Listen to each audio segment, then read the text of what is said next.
We are in Bangalore on a pretty pleasant day and we are here to ride the second generation model of this scooter. This is the simple one. This is the second generation model. Now the company has made some updates to this model in terms of performance, features and ride quality.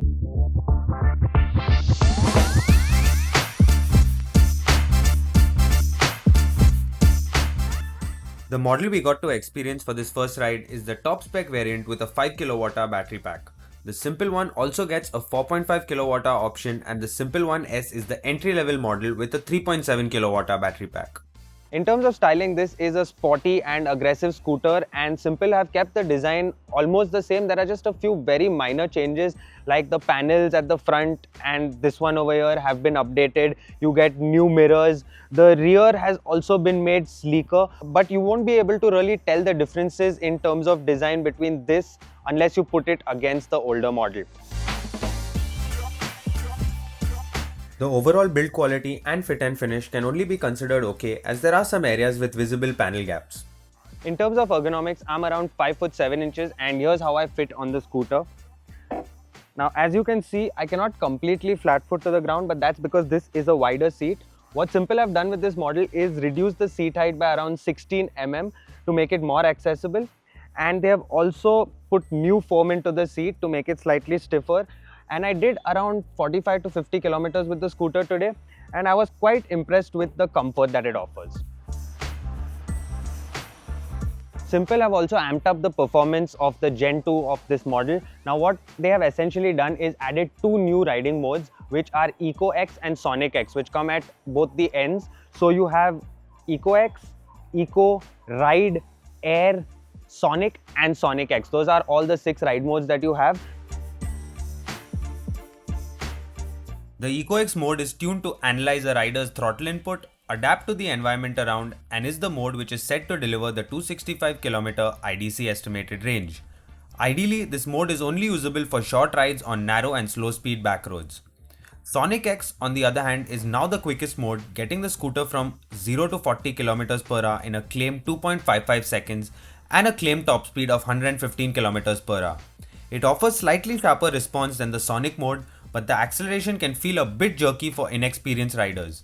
I feel like the mid-air mode is the best balance, offering a good mix of performance for highway and city use both. This mode has smooth acceleration and feels good while cruising at 85 km per hour on the highway. The weight of the scooter is also reduced and it now has a curb weight of 129 kg. What I did notice in the Sonic and Sonic X modes is that once the scooter was approaching 97 km per hour, the handlebars started to judder quite a bit. This makes the front end feel unnerving and doesn't inspire confidence, which is why I landed up using air mode for most of my time spent with the scooter.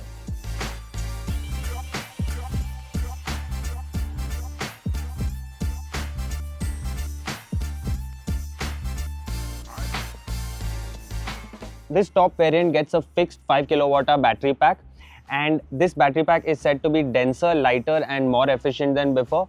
So the earlier model used to have a battery pack that was around 34 kilos. This one right here is only 30 kilos, which is lighter by around 4 kgs. Another big change is that the battery pack is now entirely fixed and housed within the floorboard, and there is no removable battery housed under the seat that you used to get with the previous model. Additionally, the battery pack sits lower in the floorboard to help the center of gravity, and this also has an updated battery management system.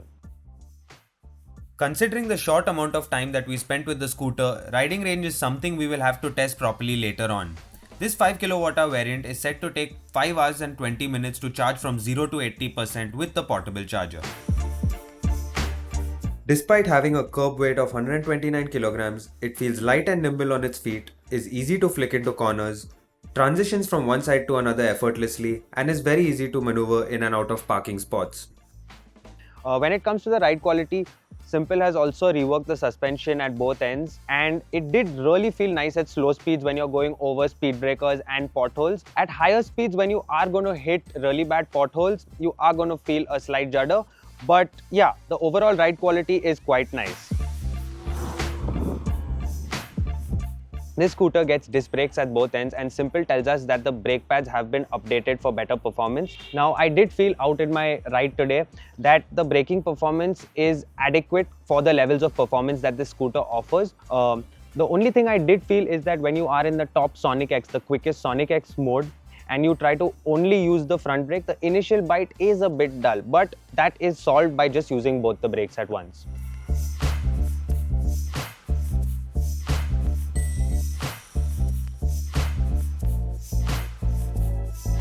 The Simple one gets a 7-inch TFT touchscreen that works well when using the touch functionality, but I felt like the quality of switchgear can be improved and it could have been brighter under harsh sunlight.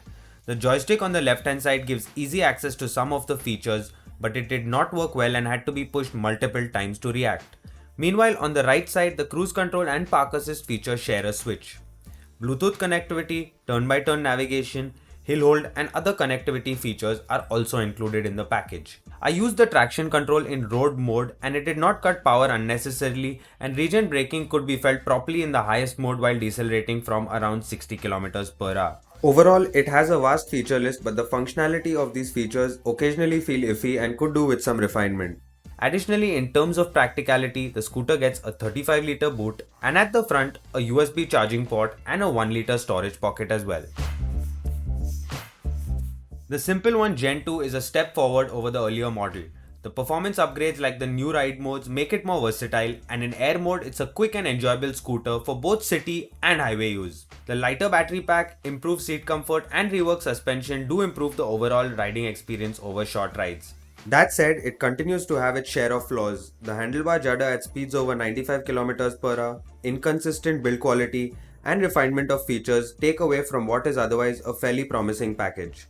If Simple can address these issues, the Gen 2 has the potential to feel like a complete product. But then, priced at Rs 1.78 lakh ex-showroom for this top-spec 5 kWh variant, it is also on the expensive side, making it difficult to justify to a price-conscious market.